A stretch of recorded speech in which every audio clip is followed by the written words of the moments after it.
اعوذ باللہ من الشیطان الرجیم بسم اللہ الرحمن الرحیم۔ سورہ ہود میں بھی اب جیسا کہ پہلے عرض کیا جا چکا ہے 6 رکوع جو ہیں انباء الرسل پر مشتمل ہیں۔ جیسا کہ اس سے پہلے کئی مرتبہ عرض کر چکا ہوں، یہ 6 رسولوں کے حالات ہیں جو قرآن مجید میں کئی بار آئے ہیں۔ سب سے پہلے حضرت نوح علیہ السلام، پھر حضرت ہود، پھر حضرت صالح، پھر حضرت لوط، پھر حضرت شعیب اور پھر حضرت موسیٰ علیہ السلام۔ تو یہ جو نقشہ آپ کے سامنے اس وقت موجود ہے، اس سے آپ کو اندازہ ہو جائے گا کہ یہ پورا یوں سمجھیے ارض القرآن ہے۔ یہ قرآن مجید میں جن رسولوں کے حالات آئے ہیں وہ سب کے سب جو ہیں وہ اس خطے کے اندر وہ مبعوث کیے گئے۔ یہ داہنی طرف جو ہے وہ بحر جو خلیج فارس ہے، یہ خلیج فارس سیدھا اوپر اگر لکیر چلی جائے گی اور ادھر سے یہ جو بحر قلزم ہے، اس کے جو یہ اوپر جا کے 2 کھاڑیاں بن گئی ہیں، تو وہ جو ہے خلیج عقبہ آخر میں اوپر اس سے لکیر جائے گی۔ تو یہ دونوں لکیریں جہاں جا کر مل جائیں گی، وہ اس نقشے میں ابھی نظر نہیں آ رہا، ذرا نیچے کیجئے تو شاید نظر آ جائے گا۔ یہ جگہ ہے جہاں پہ وہ سرخ نشان بنا ہوا ہے، یہ علاقہ ہے جہاں کہ حضرت نوح علیہ السلام کی قوم آباد تھی، اور معلوم ہوتا ہے کہ اس وقت تک نسل انسانی صرف اسی علاقے میں تھی۔ یہیں پر عذاب آیا ہے، بہت بڑا جو طوفان آیا ہے، اور اسی سے ذرا اور اوپر چل کر شمال کی طرف پہاڑی علاقہ ہے کوہ ارارات، اور اسی میں کوہ جودی ہے۔ یہ علاقہ ہے وہ کہ جس کے اندر حضرت نوح علیہ السلام کی قوم آباد تھی۔ اس کے بعد جب وہ حضرت نوح علیہ السلام اور ان کے جو بھی بیٹے تھے وہ بچ کر جب آباد ہوئے ہیں، تو پھر ان کا ایک بیٹا جو ہے حضرت سام، وہ عراق میں آ کر آباد ہو گئے۔ یہ جو سفید سا آپ کو نظر آ رہا ہے، یہ عراق کا علاقہ ہے، یعنی اسی علاقے سے ذرا نیچے اترے اور عراق میں آباد ہو گئے۔ حضرت سام کی نسل میں پھر بہت سی قومیں پیدا ہوئی ہیں، تو انہی میں سے پھر ایک قوم ہے جو نیچے آئی ہے جزیرہ نما عرب کے بالکل جنوب میں۔ یہ جو علاقہ ہے یہاں پر یہ قوم یہ احقاف کا علاقہ کہلاتا ہے، اور یہاں پر قوم ہود، اس قوم کا نام عاد ہے۔ حضرت سام کی نسل ہی میں سے کوئی بہت بڑا سردار اٹھا جس کا نام عاد تھا، اور عاد کی سے پھر ایک قوم شروع ہو گئی، وہ اس علاقے میں آباد تھی۔ اس کے ہاں جب شرک وغیرہ پیدا ہو گئے اور خرابیاں پیدا ہو گئیں تو اللہ تعالیٰ نے بہت سے نبی بھیجے، پھر آخر ایک رسول بھیجا، اور وہ حضرت ہود علیہ السلام ہے۔ ان کی دعوت کو رد کیا، یہ ہلاک کر دیے گئے۔ یہاں سے حضرت ہود اپنے ان ساتھیوں کو لے کر نکلے، اور عرب کے تقریباً وہ وسط میں وہ علاقہ ہجر کا علاقہ کہلاتا ہے، اس علاقے میں آ کر آباد ہو گئے۔ یہاں ان کے ہاں ایک بڑی شخصیت ابھری جس کا نام سمود تھا، تو اس سے یہ قوم سمود مشہور ہوئی ہے۔ انہوں نے میدانوں کے اندر محل بنائے، اور ساتھ ہی یہ ہے کہ جو پہاڑی علاقہ ہے بہت سخت گرینائٹ راکس ہیں، ان کو تراش کر ان کے اندر بھی مکان بنائے۔ یہ قوم سمود ہے۔ تو قوم نوح، قوم ہود، قوم سمود، یہ تینوں قومان جو ہیں حضرت ابراہیم علیہ السلام سے پہلے کی ہیں۔ اب پھر لوٹیے عراق کی طرف۔ عراق ہی میں جو قوم باقی رہی، انہی میں حضرت ابراہیم علیہ السلام کی بعثت ہوئی ہے۔ لیکن حضرت ابراہیم علیہ السلام کے بارے میں یہ انداز جو انباء الرسل کا ہے وہ قرآن مجید میں کہیں نہیں ہے۔ یہاں پہ آپ دیکھیں گے سورہ ہود میں ان کا تذکرہ آئے گا، لیکن وہ قصص النبیین کے انداز میں تذکرہ آئے گا، انباء الرسل کے انداز میں نہیں آئے گا۔ حضرت ابراہیم یہاں سے، اور یہاں سے پھر انہوں نے ہجرت کی عراق سے، اور شام چلے گئے، پورا صحرا کراس کر کے شام میں جا کر، اور وہاں سے پھر انہوں نے اپنے بیٹے کو اسحاق کو آباد کیا، وہ جو سرخ نشان نظر آ رہا ہے آپ کو، یہ فلسطین کا علاقہ ہے۔ ایک بیٹے کو حضرت اسماعیل علیہ السلام کو یہاں مکے میں لا کر آباد کیا۔ اچھا، اس اپنے بھتیجے جو حضرت لوط علیہ السلام ان کے ساتھ ہی آئے تھے، ہجرت کی تھی انہوں نے، عراق سے اور شام پہنچے تھے، ان کو بھیجا ہے بحیرہ ڈیڈ سی جو ہے، بحیرہ مردار، اس کے کنارے پر یہ شہر آباد تھے، عمورہ اور صدوم، وہاں بھیجا ہے۔ تو انباء الرسل کے ضمن میں پھر قوم سمود کے بعد ذکر آئے گا تو وہ قوم لوط کا آئے گا۔ البتہ حضرت ابراہیم علیہ السلام ہی کی ایک تیسری بیوی قطورہ، ان کی اولاد میں سے مدین نام کے بھی ایک تھے، اور ان سے جو قوم چلی قوم مدین، وہ خلیج عقبہ کے داہنی طرف جو ہے مشرق میں، یہ یہاں آباد ہوئے۔ یہ علاقہ ہے ان کا جہاں پہ کہ حضرت شعیب علیہ السلام کو بھیجا گیا۔ اس علاقے میں یہ مدین کا علاقہ ہے، اس میں حضرت شعیب علیہ السلام بھیجے گئے۔ اب یہ جو سینائی پیننسولا ہے، تو ادھر جو ہے مصر ہے، وہ دریائے نیل نظر آ رہا ہے۔ یہاں سے یوں جو ہے حضرت یوسف علیہ السلام، چونکہ اب سورہ ہود کے بعد سورہ یوسف بھی آ جائے گی، تو حضرت یوسف علیہ السلام کو جب کہ ان کے بھائیوں نے کنویں میں پھینکا ہے اور وہ پھر قافلہ ان کو لے گیا ہے مصر، اور وہ پھر ذریعہ بن گئے پوری اس قوم کے مصر میں آنے کا، تو یہاں پھر حضرت موسیٰ علیہ السلام کی بعثت ہوئی ہے مصر میں۔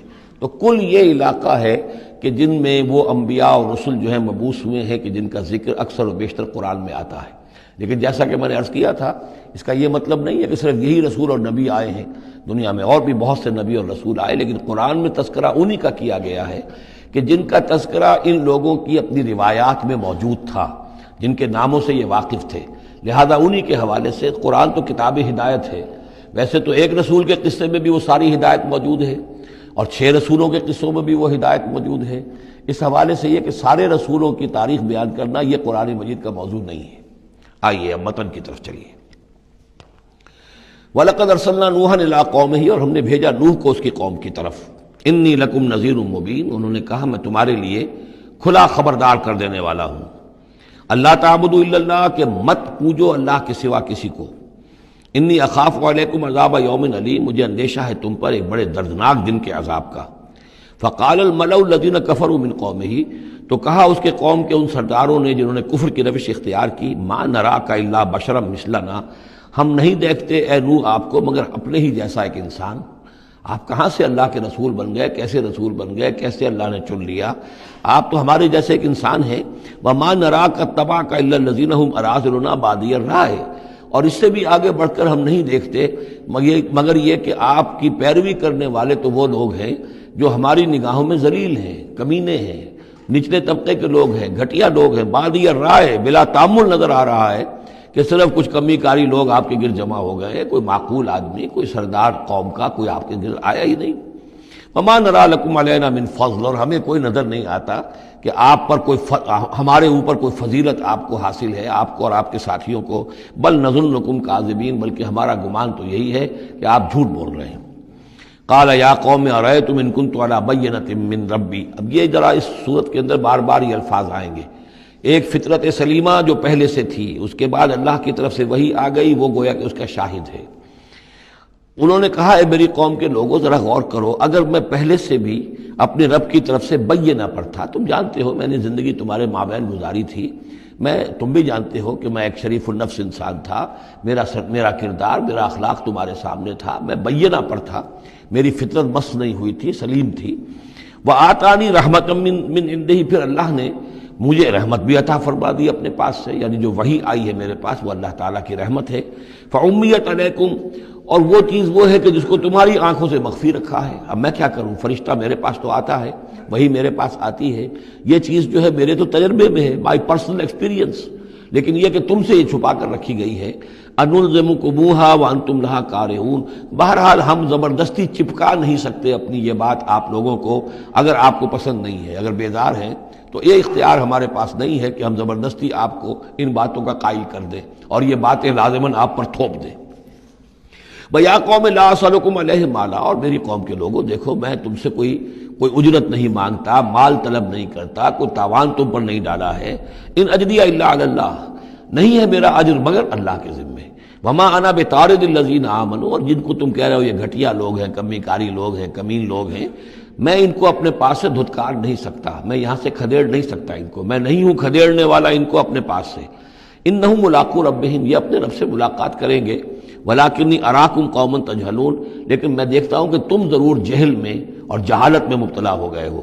ویا قوم من ینصرنی من اللہ ان طردتہم، اور میری قوم کے لوگوں سوچو اگر میں ان اہل ایمان کو اپنے ہاں سے ہانک دوں، یہاں سے بھگا دوں، یہاں سے دھتکار دوں، تو کون مدد کرے گا میری اللہ کے مقابلے میں؟ یہ اللہ کے ماننے والے، اللہ کے چاہنے والے، اللہ کا ذکر کرنے والے، اللہ سے دعائیں مانگنے والے، اللہ کے روح انور کے یہ طالب ہیں، اس کی رضا جو ہیں۔ افلا تذکرون، تو کیا تم نصیحت اخذ نہیں کرتے؟ ولا اقول لکم عندی خزائن اللہ، وہی بات جو حضور سے ہم پڑھ چکے ہیں پہلے، اور میں نہیں کہتا تم سے کہ میرے پاس اللہ کے خزانے ہیں، میں نے کب کہا ہے کہ میرا اختیار ہے اللہ کے خزانوں پر؟ ولا اعلم الغیب، نہ میں غیب کا علم رکھتا ہوں۔ ولا اقول انی ملک، نہ میں یہ کہتا ہوں کہ میں کوئی فرشتہ ہوں۔ ولا اقول للذین تزدری اعینکم، اور نہ میں یہ کہتا ہوں ان لوگوں کے بارے میں جنہیں تمہاری آنکھیں حقیر دیکھ رہی ہیں، تم حقارت کے ساتھ دیکھ رہے ہو، لن یؤتیہم اللہ خیرا، میں تو نہیں کہہ سکتا کہ اللہ تعالیٰ انہیں کوئی خیر نہیں دے گا۔ کیا پتہ تم اندازہ بھی نہ کر سکو کیا مقامات بلند اللہ ان کو عطا کرے گا۔ جنت میں یہ کس طریقے سے اللہ تعالیٰ کے فراح و ریحان و جنت و نعیم سے جو ہے وہ مشرف ہوں گے۔ لا اقول انی ملک ولا اقول للذین تزدری اعینکم لن یؤتیہم اللہ خیرا، اللہ اعلم بما فی انفسہم، جو کچھ ان کے جیوں میں ہے، دلوں میں، اللہ خوب جانتا ہے کس کے دل میں کتنا خلوص ہے، کتنی محبت ہے اللہ کے ساتھ، کتنی شوق ہے، کتنا شوق ہے اللہ سے ملاقات کا، تو یہ اللہ جانتا ہے۔ انی اذا لمن الظالمین، اگر میں تمہارے ان تانوں سے تنگ آ کر میں ان کو اپنے پاس سے اٹھا دوں، بھگا دوں، تو پھر یہ کہ میں تو خود ظالموں میں سے ہو جاؤں گا۔